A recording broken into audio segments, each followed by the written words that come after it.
Welcome to the new Overlords Podcast. I'm Max, and this is a video game show where I'm joined every week by a goddess of podcasting live from Olympus. It is Sema. Hello there, Sema. It's been a while since you called me goddess, Max. and for that, I shall be smited. Right. So hello, how are you doing? I'm doing well. I took off a few minutes from thinking about the Roman Empire this week to think about Greek mythology instead. Two reasons. One, we're going to be talking about Project Gorgon this week, and that's really going to be the main focus, second half of the show. And for good reason, because in the middle of me exploring Project Gorgon and getting all excited about an indie team building an MMO, we got news of another MMO going up in ashes and visions of potential phoenixes rising from the ashes someday or not came to mind. So there's a whole bunch of Greek mythology floating around in my head. We'll be back to Roman next week, though. So yeah, we're going to talk a little bit about that news as well. And we'll see what else is. A couple more new things on the new games and things to watch for February that popped into my feed that we'll talk about too. Like the cat game we'll talk about. But first, yeah, let's dive into that news. We'll kick it off with not bury the lead, but let's do it. Good news, everyone.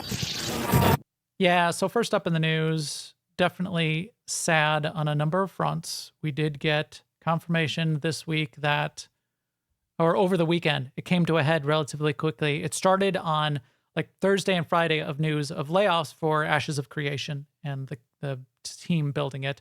They were basically going to lay off a third to half of the company. And then by the end of the weekend, we understood that the whole company is basically shutting down. We don't exactly know everything that's going on. So the facts that we know so far is that the company is pretty much dissolved. Steam has stopped selling the game and is issuing refunds. If you've gotten it recently in the last couple of weeks, you should definitely be able to get a refund. So look into that. Which should be everybody. Pretty much for all the people that got it on Steam. Yeah. There's a bunch of rumors and floating around. And then you can look at some evidence like what people are posting on LinkedIn in terms of, looking for work and do you have a job? A lot of the staff are doing that. There's also employment acts for the state of California that require notice that a company is shutting down or a bunch of people are losing their jobs. The WARN Act that has a filing that says here's people that are losing their jobs. So it is confirmed that this is happening. What is not confirmed exactly is why. Yeah. So just a couple points on the speculation is just that there seem to be some business issues behind the scenes.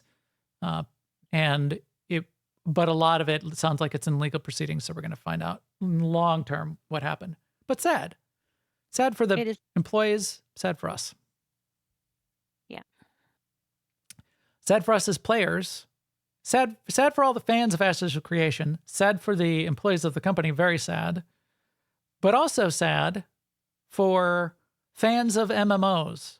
Because again, the whole industry going, burning into ashes isn't just Ashes of Creation. It's what we've been talking about now for months, which is so many of these high profile and low profile MMOs shutting down in the West in particular. And this is now just another log on the fire, straw on the camel's back. What were the euphemism? What were the cliches that were coming up with pre-show? The opposite of feather in your cap. Yes, the opposite of feather. It's a feather out of your cap industry. Right. So yeah, it's sad from that perspective. And it did make me think once again for another week in a row, and another month in a row. And what is going on with MMOs? And will we ever have a new MMO in the West?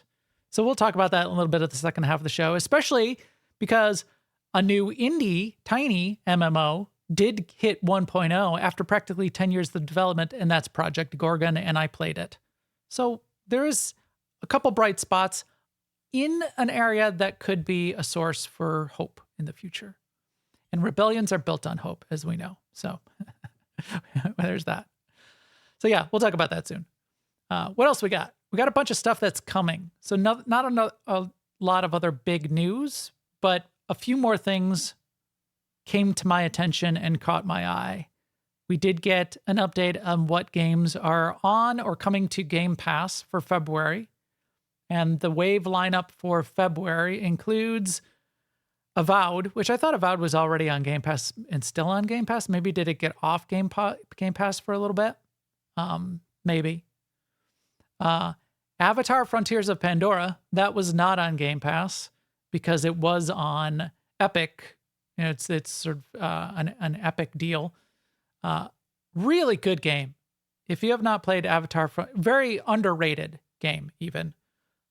Yes, it's got like it's Far Cry under the covers. You know, like you're clearing out camps and you're stopping them from pressing the alarm and you're climbing towers and blah blah blah. Wipe that aside. Wipe that idea of you don't want another Far Cry game, because Far Cry games are really really good. And just check it out from an art and game world perspective. It is a beautiful game. Man, playing that game and just walking through the jungles of Pandora is really, really well done. I was just the lush environments, all of the bioluminescence of everything you see in the movies is all incorporated into the game. It just looks really, really good. It's relatively open world. You get to like fly around on one of those flying things because you're a Na'vi. I almost said you're an Avatar person. You're a Na'vi. The blue people are Na'vi.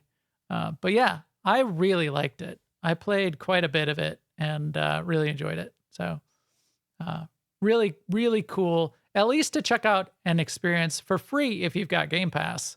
Just, I recommend it from that alone, even if you don't play it all the way through.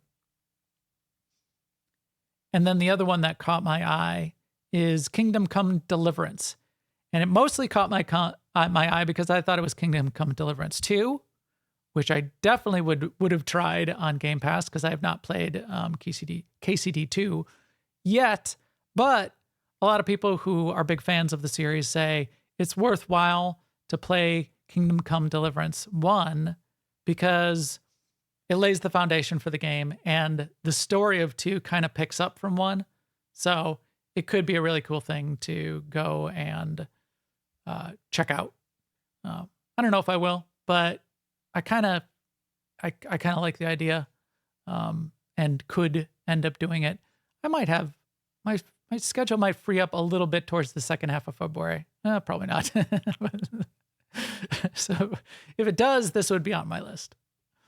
How about you, Sema? Any of those sort of catch your eye out of what's going on there on Game Pass?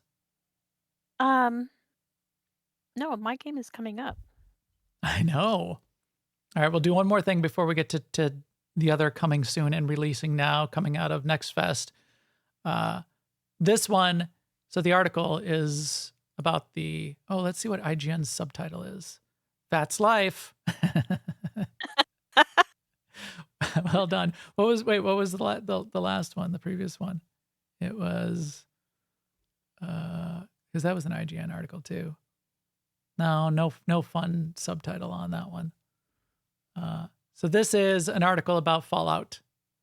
Amazon Fallout Countdown turns out to not be Fallout 3 or Fallout New Vegas Remastered. Here's what it revealed.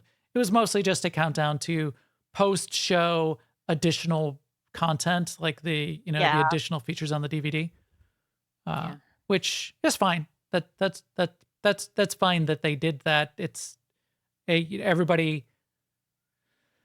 expectations got blown way out of proportion for Right. I mean, Amazon is trying to figure out how to interact with us.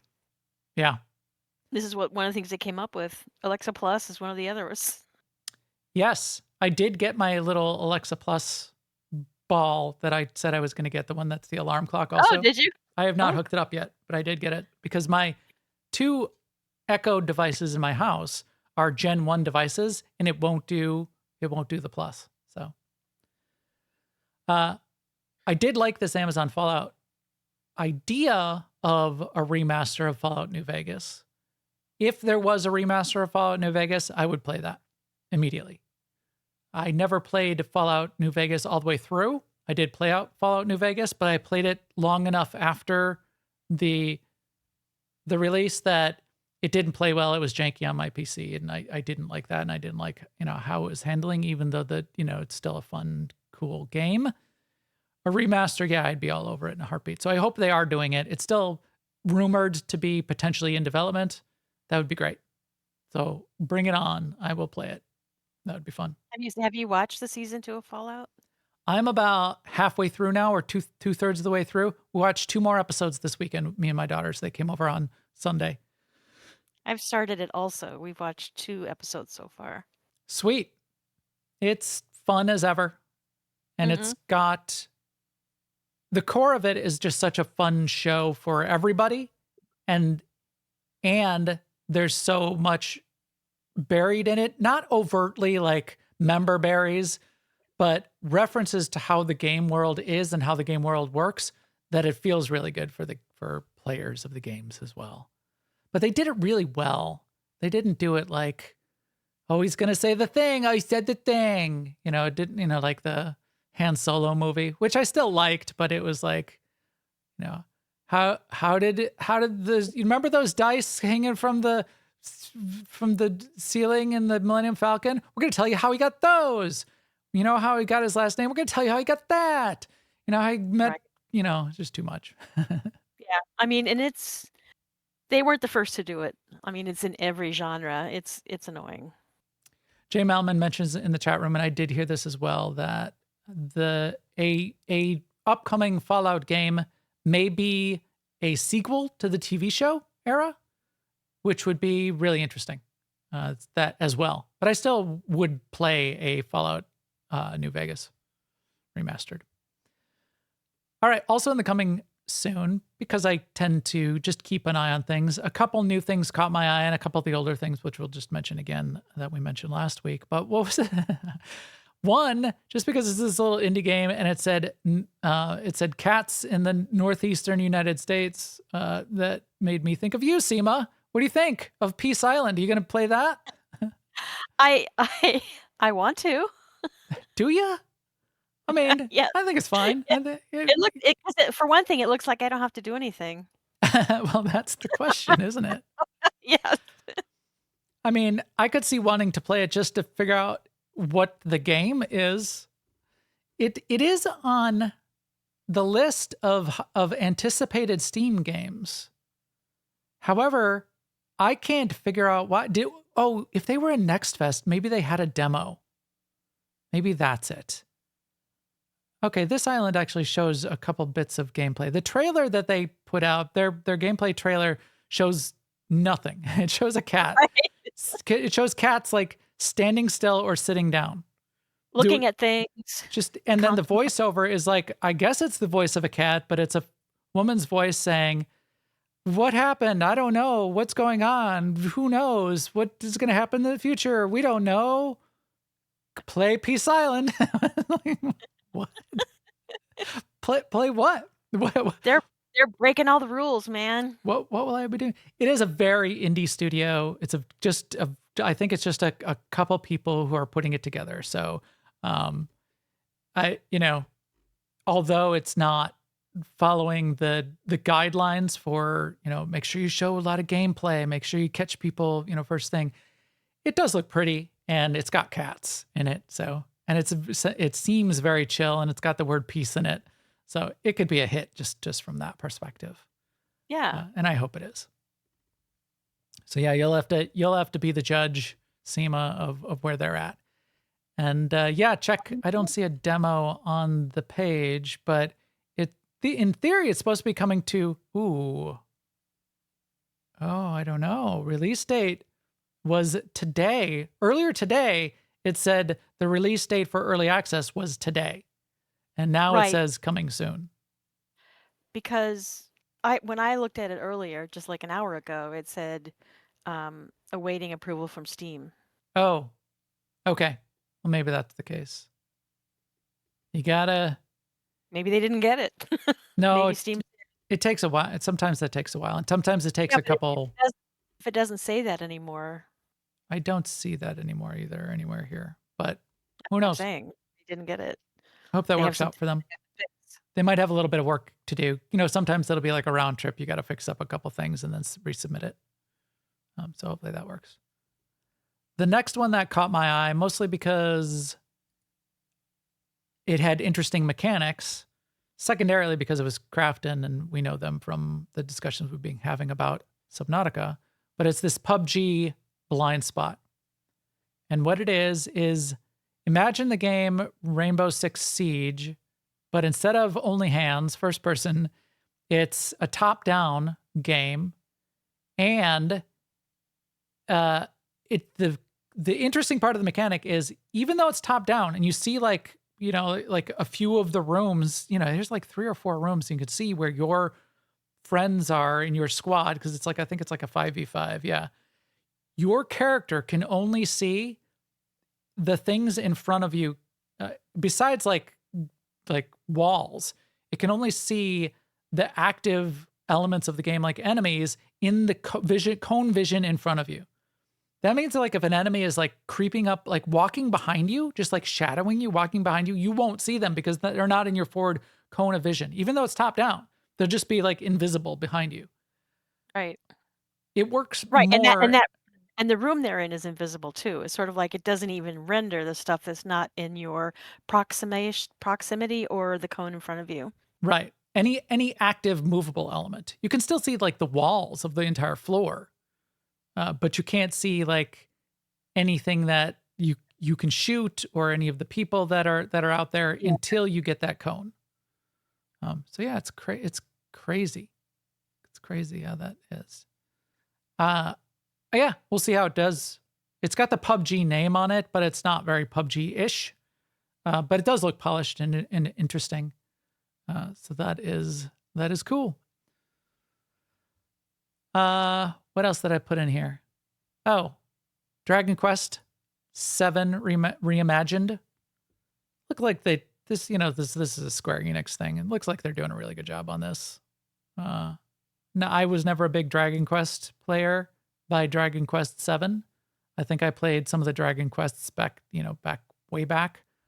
But it looks really polished. All the visuals and the graphics. I think if you're a Dragon Quest fan, this looks really good. We'll have to see how the Dragon Quest fans receive it. But Square Enix tends to do a good job. Look at these little characters. I like the characters are okay, but I really like this camera view when it's like the 3/4 view and you have the little characters, and then they sort of like blur the corners, the edges of the screen, almost like a bokeh effect in a vignette. I think that's a really nice screen layout for that kind of top-down view. It almost gives you like a foveated rendering feel, which is interesting. So cool. Hopefully that is fun for all you Dragon Quest fans out there. Astra Botanica, we talked about last week. We'll have to see how that happens, what happens with that on February 16th. Star Trek Voyager continuing to get Star Trek Voyager Across the Unknown, continuing to get some buzz tossed around for what they've got coming on the 18th. I still see a couple more write-ups. I think people are starting to get pretty excited about this. Very small studio putting this together, which is interesting because it's only big established, at least AA, if not only AAA, putting together Star Wars games. Star Trek games seem to be put out, able to be produced by smaller studios. The license is able to be, sort of used out there.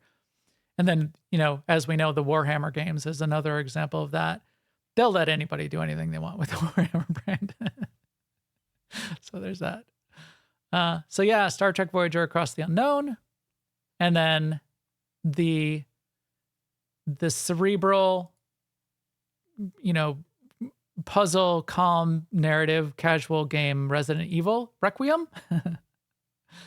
With the when I was editing the show, and I did laugh out loud when I got to this point again last week, of saying that it's very cerebral, right. puzzle investigation game, right as The, as Someone getting what's his name, Leon, is putting a chainsaw through the chest of a zombie. very cerebral. Yes. And I'm probably going to play that because I'm interested in the whole wrap up of the series and finally getting back and playing another Resident Evil game that I haven't in a long, long time. So that is that. That's where we are. That's where we came from. And that's where we're going. This podcast is brought to you by Garden and a Goat, the upcoming game from Contemplation Games. And the reason right now that I'm not playing very many games, I had to come late to our little game night in Star Wars: The Old Republic and only be in there for a little bit last night because I had some things to wrap up. Big things in the works, though, so stay connected if you want to be part of the open beta that is coming in the beginning of March. This podcast is also brought to you by Alea Iacta Est, AIE-Guild.org. That's the gaming community that Sema and I play with quite often. Really fun team. And that's who we were playing with last night in Star Wars: The Old Republic. Has the AIE groups been starting much of the endeavors yet, Sema, that you know of? Have you been involved in that at all? Yeah, I've been slowly working on them, and one of our neighborhoods has made their endeavor for the month, which is interesting because when they first started, it seemed like it would take a year to complete the endeavor. But Blizzard has been fine-tuning the amount of whatever you get, right? In terms, whatever the XP for the neighborhood is called. They've been fine-tuning that, and Fortuna Guild has made theirs. Cool. On the Alliance side, when I looked yesterday, we were about halfway there.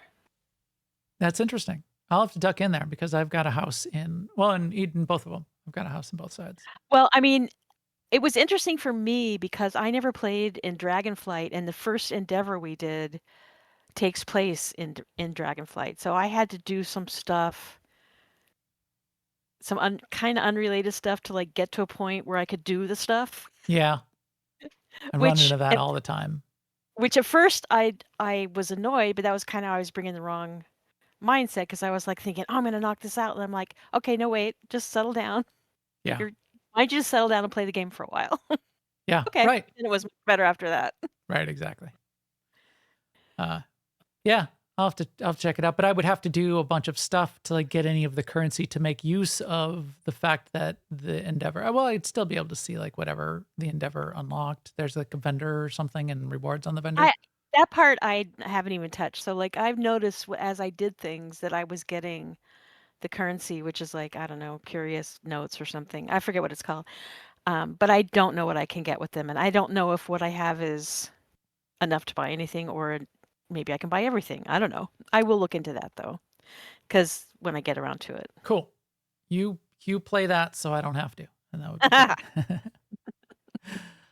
This podcast is also brought to you by all of you out there watching, listening, and in the chat room right now. I really appreciate your support. It's been really fun to do this podcast because of you. And I don't know if anybody has seen, but we've started to do a few YouTube shorts, like 1 or 2 per week based on something that came up in the show. And people have been liking those too. Had some nice comments and feedback and for better or for worse, about 20 times the views as we ever get on one of our shows we get for the shorts. So maybe we'll keep doing that as well. But if you have any other ideas of a segment that we should turn into a short or something that we said, make sure you shoot that to me in Discord and I'll try to take a look at that when I get to the cutting room floor on Thursday and Friday. But now let's talk about, I don't know what I didn't, here, we'll just do this one. It looks like meat's back on our menu, boys. No way. God, finally. I kind of like the mango bread.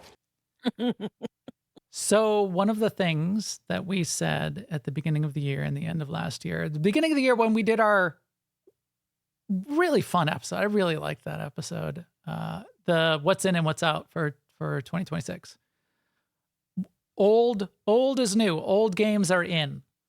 I played Project Gorgon, and this is in an interesting place. It is kind of one of those old games that is new. So it's a new game.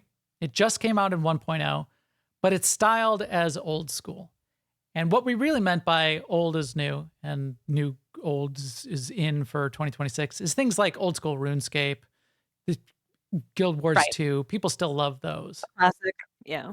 Project Gorgon takes that idea and says, people love that. People love that kind of concept. That people love those games. What if we built a game? And they started this about 10 years ago, maybe even a little bit over 10 years ago. So it's still been a while. But they said, well, what if we started a new game, indie, tiny MMO, but based it around that concept of what are all the old things that people have nostalgia for and like the gameplay that they like out of those things. And they did. So Project Gorgon is out there. It has now hit 1.0. And by all accounts, for the people that like it and play it, it's doing really well. And because they hit 1.0 on Steam, it's also gotten a lot of uptake from Steam buyers, and to the point where it overwhelmed the game even a little bit. But they opened up another server. It was just one single server, and they were thinking of even keeping it that way, but they opened up a second server so people could have a 1.0 fresh start if they wanted. And it's a positive community. It's a positive group of players. It isn't super, it isn't a giant. There's not like 100,000 concurrent players. And I think it benefits from that because when it's the meme game that everybody is playing, you'll get all of the dregs of society pulled in as well with those kinds of situations as well. And it's not here. It's got a lot of really positive players and a lot of positive feedback and a lot of people having a lot of fun. And I had fun too. So you want to hear a little bit about Project Gorgon? I'm Sema? fascinated to hear about it. Like what's on the list of things in your mind that they went after in this game that are the things that people are looking for? So Like they you said, said they wanted it to be in the style of gameplay of old school. Now the graphics are also old school. So they're, and that's not my favorite thing Right. of a way to make a game feel old school. But they said they wanted a lot more discovery and a lot more of like the old school puzzles and not where everything isn't spoon fed to you and you need to like go out and explore and figure things out and read the text and do things like that. So that is a core of the way a lot of it works. So So an old school puzzle then is just something that's a mystery. it's definitely a mystery, and it's, breadcrumbs spread across the landscape potentially. No quest markers to go here to get the next clue in the puzzle. Right. I played for a while. There was one place, but you just on the starting island. On the starting island, I came upon this monolith. Looked like the Washington Monument, a small version of it. Walked up to it. I click on it. I get a message that says, the coordinates, the second digit of the coordinates is a 4. And I was like, coordinates to what? And what does that matter? And second out of how many? And none of those questions are answered. That's all. Oh, is that what you mean by puzzle? Like, That's okay. well, that's one. But every kind of like old video game puzzle you could imagine. It's you got to click. I came upon another thing. And there was like 4 arches, about 100 meters in between all of them, and a chest set off to the side. And I clicked one of the arches, and nothing happened. And I clicked another one, and it lit up. And I clicked the chest, and it wouldn't open. But it didn't say why it wouldn't open. But one of the arches lit up, and then I clicked another arch, and the first arch shut off, and the second arch didn't do anything. So you have to just puzzle out that the idea, okay, there's a chest here. There's these arches here. I ended up clicking enough of them to see that I had to click all 4 of them in order until they all lit up and it unlocked the chest. Now, there's nothing that told you to do that. There was no breadcrumb to bring you there. It was still one of the, relatively simple puzzle. Click some things. Find some of them are find some clues written on a piece of paper that's on the floor. That'll give you the clue of the things to like Bethesda puzzles down in in the dungeons in Skyrim and things like that. Mhm. A lot of those kinds of things. When you find some of these, like the coordinate concept, the first couple times it pops up, it says there is a note, like a gameplay tutorial note that pops up and says, this is interesting. This might be something you want to write down in your notebook. And what they give you is that then if you go to your quest log, you press the quest log button, and what the last tab on the quest log button is the quote unquote notebook, which is just a blank page with the ability to type text into it, just free form text, and that's it. So they don't like record anything for you. They don't like say, you don't remember, the game doesn't remember for you, like in a log somewhere that you found that the second digit is 4. If you feel like writing it down in their little quest log, you can do that. If you feel like writing it on a post-it note and sticking it to your monitor like we used to do in the old days, maybe that's what you need to do. It doesn't record any of that. It doesn't hold your hand. It doesn't tell you where this information will be used. And it could be anywhere. I mean, there's another woman I ran into on the island, an NPC quest giver, and she said, I lost my memory. That's like one of the things that's part of the start of the game. If you find out anything else about me when you're out in the world, come back and tell me about myself. If you didn't read, like ask her enough in the conversation, you would never have come across her even asking about that. It doesn't turn it into a quest. It's just something she happened to say. Now, I expect that maybe, but maybe not, if you do like find a book on a shelf somewhere else out in the world, it might be something interesting that you could then go back and tell her about. But maybe not, and who knows? Yeah. And I would have to write it down in my notepad or on my notebook on my page sitting next to me to figure out what's going on. So that's it. That's the old school sort of like I gameplay. noticed that, what I've seen from the combat scenes is there's typically no health bars. I did see one health bar at one point, but I don't know. When you were fighting things, could you tell what your Yeah, health was? there's health bars. So it's not that bad. It's not that old school. So there are health bars for you and for the mobs. The combat though is a good, that's slightly old school set of approach to skills in general. Let's say skills, because it's not just the combat. Skills and the skill system and like what you're going to do for, how you arrange your character is based on the things you do in the game. Ultima Online was this way. If you wanted to be better at swords, you picked up a sword and you hit things with swords, and then you would get a point in swords. That's the way this game works. So there's the choices are you going to spend your time doing a thing to gain, more and more skill in that thing? Not, I have a skill tree and points that I'm going to allocate, and then I get to respec at some point. There's none of that.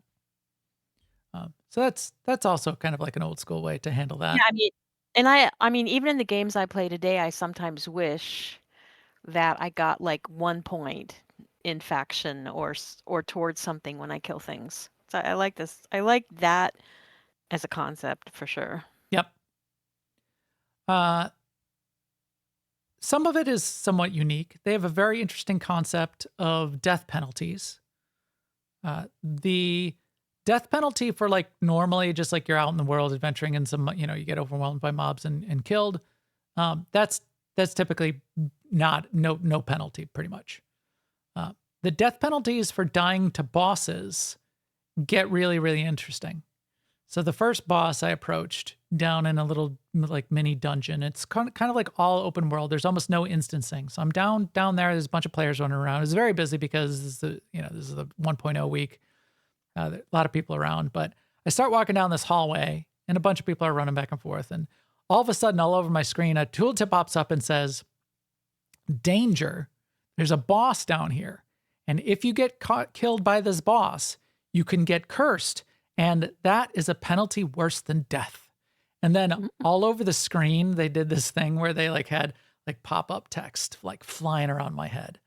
And it faded in and out really, really quick, but it was like telling you all of the bad things that could happen to you. And there's tons of bad things. There's like simple things like, you know, your stats will be diminished for, you know, your 10% off all of your stats. But it, you know, your health is down by 10%. It could be your experience gain, your skill gain, gaining skill points is diminished now, and it's relatively permanent until you get the curse cured. But then they get even much more creative. It's like every time you jump, you take damage. Could be one of them. Spiders do double damage to you now. That's your cursed. And yeah, you then are cursed until you get the curse removed. You're cursed until you either do something to remove that curse. Like it's possible to remove some of the curses just by going and doing a corpse run. Go back to your corpse, pick up your corpse. You might either remove part of the curse or remove the curse that way. You can pay money in towns to remove the curse sometimes or most of the time. But in theory, or from what I've heard, and I didn't get to it, I didn't get cursed, but it's really, really expensive. So it's kind of quite painful. And you might end up running around with this curse for a long time. And the curses can stack. So if you decide you and your buds are going to go down into this dungeon and try to kill this boss, and you guys wipe, and you decide to go back down there and try it again, and you wipe again, and you wipe a third time, you might now have 3 curses stacked up on you that are relatively permanent, at least for a while. And they don't just like none of them just wear off over time. Some of them require you to do special like quests or something. I don't even know. I just saw a reference to that somewhere. So who knows? But I thought that was an interesting way to be sort of like handling those kinds of death penalties. But potentially painful way and potentially annoying way. Like if I did go down the hallway, of course, I did not fight the monster. I did not fight the boss monster myself because there were other people hanging around. And because it's not instanced, there were enough people hanging around that I couldn't even have fought it if I wanted to, unless I got in a group. I came back later, and this will get to sort of when we circle back and talk about community. I came back later, and there were 2 what obviously were higher level players. They were all dressed up real pretty. Real pretty. As pretty as you can get in this game. Again, graphics, so. It's a choice. But they were dressed up as pretty as I saw anyone in the game so far, and definitely prettier than anyone on Starting Island. So they must have come back to specifically kill this skeleton, big-headed skeleton dude. They invited me. I was just standing there. I walked up, got an invite. They basically just wailed on this boss. Took 2 seconds, killed it. It was like a small room. It wasn't like a big boss fight. It was just a mob. Everybody like hit it 3 times and it was dead. But then I got some really cool loot because they invited me to the party, and it seemed like personal loot. Got what felt like shiny items for me, and that was nice, fun, and nice of them to just do that kind of invite, which it seems like is part of the culture. So yeah, it's got a lot of exploration that they're sort of encouraging you to do. The starter island, it doesn't give you any direction on what to do besides sort of like the very first steps, which is, hey, pick up this sword. There's a couple weak skeletons over here. Kill a couple. And then as soon as you do, it's like, good job. Go forth. That's it. So by the time I was done playing on the starter island, I didn't even get off the starter island because there was potentially even a couple hours worth of stuff to do on the starter island. And I didn't know how to get off the starter island. I actually spent a little bit of time trying to figure out how I go out into the world, and I couldn't figure it out. So I apparently need to learn. Right. And I felt like I mostly exhausted the content. So it does end up pushing you towards asking other players. And that is something that people both recommend and feel like is a nice part of the game, which is ask other players what to do. Ask in chat. People are helpful in chat. And you can sort of get a lot of advice. And that's where you're going to figure out a lot of these really obscure things and what you should be doing. There's also, I'm sure, a wiki. I'm sure there's tons of videos out there, more and more, that will be built over time. The kind of like meta text around any game these days that in some ways breaks games. Folding Ideas has a really fun video you can look at around how meta text has brought games like World of Warcraft to the state where if you run into a situation, it's almost rude if even your first time in a dungeon you don't know what to do, because the Right. culture is developed into the meta text, the YouTube videos and the wiki and everything is out there. You're supposed to go read and learn before you waste other people's time. And that's not how games used to work. And it puts everybody sort of in a weird position where you must be engaging with the meta text to be a polite, To be a engaged contributor. part. Yeah. Part of the community. I mean, it sort of spoils it to some degree as well. I mean, that's sort of the flip side of that. What do It you do, does. Sema? I do not pug for that reason. And do I mean, you? I do sometimes, but I'm always nervous about it because, I don't play WoW as much as the sort of people who run through every dungeon do. So I might be a burden on them. Do you, like when you play a game like World of Warcraft or any of the MMOs, do you seek out opportunities to sort of experience things blind for the first time and just try things out? Or do you still like read up and try to figure out what you're supposed to do I beforehand? I try for a short time and then I read. Yeah.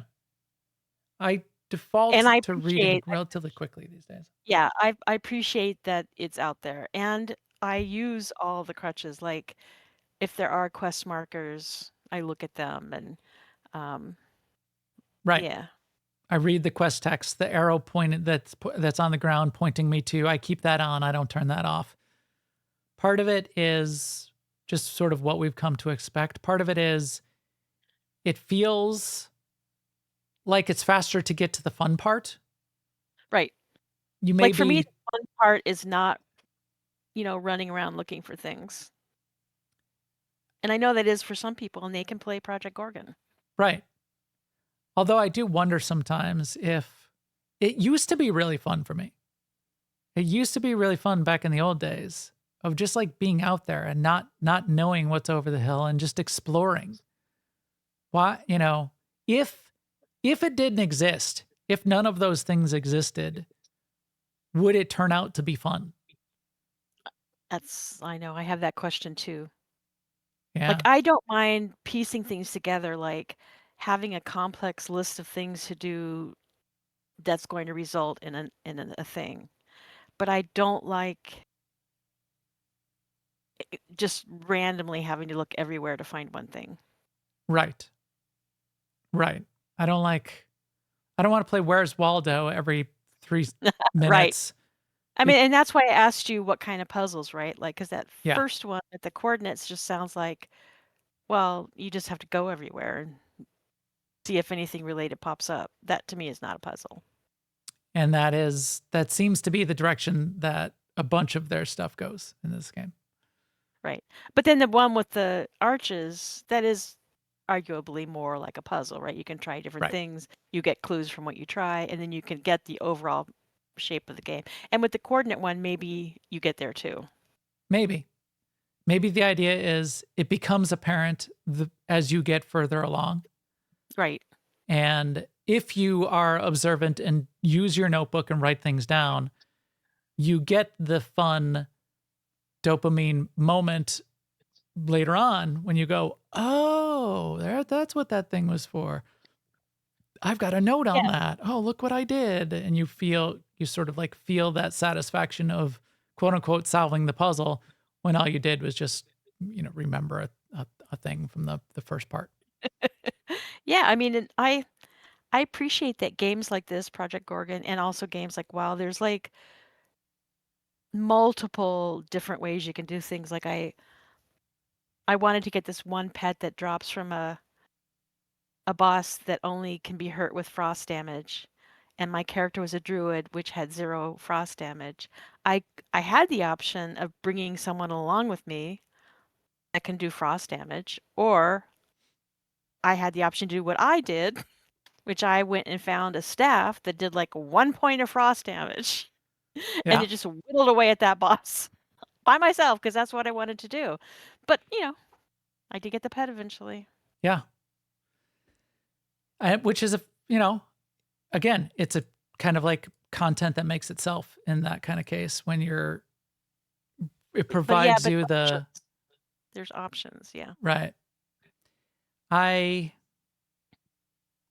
done that before where the game wants you to like resistances used to be a thing in WoW. Are they anymore? I don't think they really are anymore, but No. you had to like go farm for resistance gear for molten core. Go farm for your. Now we gotta farm for poison resist so we can do the Cthulhu dungeon because there's that one bug wasp boss and you needed poison resist. I think that's the way this game works as well. I heard is some of the bosses are set up where you need to either through trial and error and getting cursed and curing your curse, but figure out how to approach the boss such that you're figuring out what its resistances are, what kind of thing, what kind of abilities it has. And then you might need to go and like farm up special gear or build up some additional skills or do those kinds of things to get, to sort of attack it. And it's not just straight. In fact, I think this is also known for not being straight tank healer DPS. There's a lot more like support and crowd control and sustained damage and some tanking and a bunch of different ways to put effective groups of people together to go after content. So they're trying to sort of like be a little bit more flexible and open in that way too. And when you were talking about curses that you get from bosses, I almost said dungeon bosses, but they're just bosses. You mentioned too that there's multiple ways of doing it, but I think one way too, maybe you said this one, is if you go back and kill the boss, that removes your curse. And that puts another like wrinkle in it, right? Like maybe it's worth it to go try that second thing because maybe you'll get rid of your curse, or maybe you'll get another curse. Yeah, I don't know for sure that's a thing, but as you say that, I hope it's a thing. And yeah, that would be like then you're like rolling the dice. I mean, I read that, but it's a new game, so who knows? There could be stuff out there that's not completely that would be really clever because then you've really got that decision point of we almost had it, but we wiped and now we're all cursed a little bit. Do you think we could get it on the second one? Because then we'll cure our curses. Now we're cursed twice, but he was down to 1%. What are we gonna do? And now we're cursed, but we know the boss fight better. Yeah. You could end up with a pretty bad night. We've all had some of those nights where, the first shot. I think I even saw a webcomic this week where it was like first attempt on the boss, down to 5% and you die and you're like, oh, no problem. I've got this. The next 5 attempts, you don't get them below 90%. Right. Like, no, yeah. I totally had that. So yeah, that could be a rough day for your curse stack. So yeah, pretty interesting. Let me see if I had anything else in my notes here. Group content, yeah, it's not like raids. It's a lot of like open world. It's, I guess, even while people are like down and there is like dungeons, but they're kind of like old school open world. You go through this hole in the ground and there's a bunch of people running around there. It's still one instance, but you're down like in a dungeon area and there's like a boss down a hall. I think there's even opportunities to just be chatting in like global chat to say, hey, anybody down in the dungeon? Is this roving mob in our way? Are we going to be okay going through there? Sort of like trading community knowledge of what's moment to moment going on in these places as well is an interesting way to go about it. I think there's Yeah, it reminds me of like really a long time ago when I used to play this one mud, and it was possible if you made enough mistakes to get like a train of mobs chasing you. And we would yell out in the general chat channel, "Train, watch out." You know, yeah, nowadays you don't even think about that. Well, I right. mean, in modern games, it's not even a thing, really. Right. They leash so quickly in most games. Right, and also the people standing around don't automatically get attacked because they're Right. not in combat. Yeah. Because it was abused by bad Yeah. actors using it to grief, Right. which is And why also, we can't have nice things. and once yeah, that, and also the internet. I mean, when you used to play games with a direct connection, they could do more penalties for death. Yes. But now with the internet, when you could have just lost your connection, it seems harsh. Yes. Yep. But a brilliant thing about this game and other small games that we've talked about is that, and I don't know what the numbers are, but the number of active players they have to have is small compared to something like Ashes. Yes. Or especially compared to like a PvP queue up PvP match shooter. Right. They don't have to have enough people to support a queue. So it gives them the ability to do what they want. Yeah. And it's going to appeal to whoever it appeals to. And they are doing whatever they want, apparently. As are Embers Adrift, as are, the opportunity for these small. So let's talk about that for a second. Is this the future? So we said MMOs in the West are in a really bad place right now. We've got multiple ones that have sort of gotten shut down in recent months. Ashes of Creation is only the most recent. And are we never going to have a new MMO again? What could get us a new MMO experience? One of the things we said was maybe the way survival games are evolving, where they're becoming MMO-like, might be a path. Another way, now we're seeing this in things like Embers Adrift and Project Gorgon, is maybe there's an opportunity because the expectations are so much lower and the community can be small enough, a small community can support the game, is can these tiny indie teams over a decade of time slowly be able to sustain themselves and build up what could then become a future MMO? What do you think of that, Sema? I mean, I hope that's true, but they have to survive for those 10 years too. Yeah. In the case of Project Gorgon, it's 2 people and then they bring contractors in and out over time. So in that way, I mean, that's a really good place to be. Embers Adrift, their studio is about 8 people, I believe. A little bit tougher. And you get to sort of sustain a group of people enough to make a living and keep it going. And then anytime you start getting bigger and bigger on top of that, it gets more and more difficult, of course. One of the things we also talked about is why are some of these Korean and Chinese MMOs doing better is it seems that those are much lower development cost. The cost for skills out there is quite a bit lower right now. And then the monetization models that are accepted out there, even though they're coming more towards what we find acceptable here in the West, some of the more predatory and gacha monetization models have sustained those kinds of games. Pay to win has sustained those kind of games a little bit more out there because it provides flexibility and funding.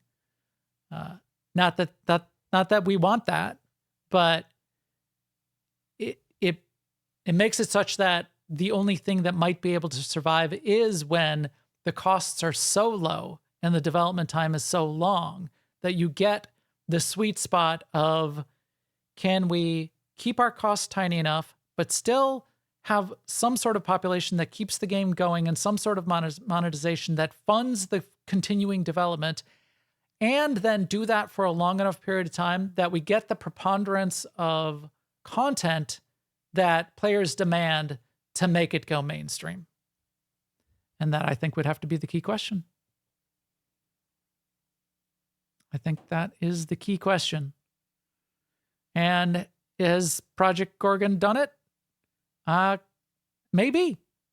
Maybe enough to get to a 1.0.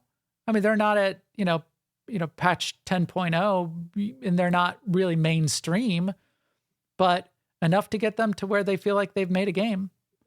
And enough to release it as a 1.0, and enough to have a nice little spike on Steam of a bunch of players that are jumping in and giving it a shot. So cool. Cool. All right. I think what needs to happen for people to be able to do MMO-like games with more frequency, like 10 years is still kind of unsustainable. Like most people couldn't work on something for 10 years.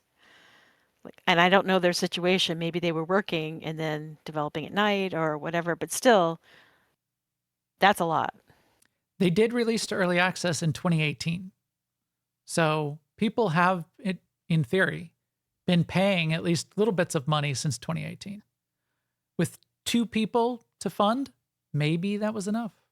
I don't know. Well, what I was going to say is maybe we need something like a meta engine. So like there's the engine, and then there's like a set of things that you can plug. If you're like the creative person thinking up a game, you can use the aspects of this combat and aspects of this NPC behavior and stuff like that, and write your story and make your world, but you don't have to do all the developing. Can you think of any technology on the horizon where you could be asking for bits of development to be done for you? Topic for another day. Yes. And will that ever be an acceptable tool to use? We're talking about AI here, of course. Will that ever be an acceptable tool to use that would not cause typical players to revolt? Players in the know. Yeah. Not cause right now. It would cause you to get review bombed on Steam, which isn't going to help you get to normal people who may not care because they won't know exactly why you're getting review bombed. That's a tough situation. There was a bit of AI news in the past week where a project came out from Google, I believe, that allowed you to talk to the AI, describe a bit of gameplay that you wanted it to simulate, and then it gave you small amount, just a few minutes of being able to walk around in a world and experience that open world game as you described it to the AI engine. As a result, a bunch of game industry stock on AAA studios took a hit from investors just hearing that was even a tech demo. Is it a reality of something that people will actually be able to use to compete with AAA studios? No, it's nowhere near that, for one. For two, a couple other industry executives have come out and said, I think people are confusing, in hearing about that, I think investors are confusing the idea of a tool from a product generator. They are. Yeah. But it's still going to take quite a while, I think, even before the tool becomes acceptable. Maybe not that long, but it's certainly not there yet. So we'll have to see. It's human nature. Like people were against trains because it wasn't the hand truck thing. Right. Crazy trains. I'm still against trains. Evil train. Curse you, train. I mean, there is some evil about trains, but that's another topic. So fun. There's something fun for you guys to try. Even if you want to buy it full price, I think it's only like $18 on Steam right now. And they do have a demo that you can play the starting area and play a bunch of it for free if you want to check it out. I'm wondering if it would attract RuneScape players because I feel like it has that look, but then the actual gameplay is way different. The gameplay is quite a bit different, but there are still some other similarities that I think it could, like the skilling system and slowly building up skills over time. That's kind of a RuneScape thing. A lot more open world and areas to explore. That's sort of a RuneScape thing. The thing that's not a RuneScape thing, as you say, is the combat. Well, I don't know. I feel like I need to like really research every time I think of the combat in RuneScape. What I think of is like auto click combat. It just, like I click on a mob and then a fight happens and I practically do nothing. However, I keep seeing in like forum discussions people saying, no, RuneScape advanced endgame combat in RuneScape is the most complex combat I've ever had in any game ever. I'm like, what are you talking about?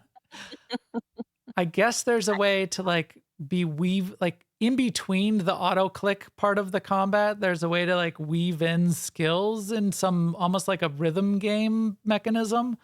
I don't know. Before I talk further on that and make a conclusion, I guess I gotta like not say that combat in RuneScape sucks. I will not say that it sucks yet. So this definitely seems like much more active combat. You've got a wide range of abilities that you start to unlock. You can only slot like a handful of them at a time. So that gives you the ability to sort of like be making a build out of your available abilities.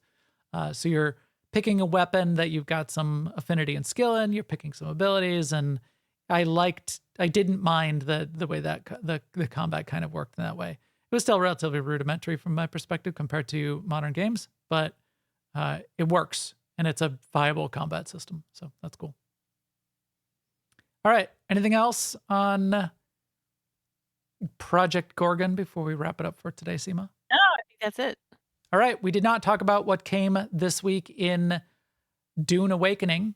We did get Chapter 3. I'll be playing it this weekend once I've got some time and walk you through what my thoughts are on that probably next week. We'll see what else we've got that comes up in the news, but who knows? Some other big giant news item may happen that we'll end up talking about instead, but I probably will be playing some Dune this weekend. So I'll see you in there. I like the idea of removing taxes. I think that's cool. Read my lips, Sema. No new taxes. Boy, that's an old reference. That is an old reference. That is it for today. All the feed and subscribe links are on newoverlords.com, and our video is up on YouTube/newoverlords. Please come chat with us in our Discord at newoverlords.com/Discord. And you can also follow on all the social networks, and we'll keep you up to date there too. And with that, we will talk to you soon. Later, everyone.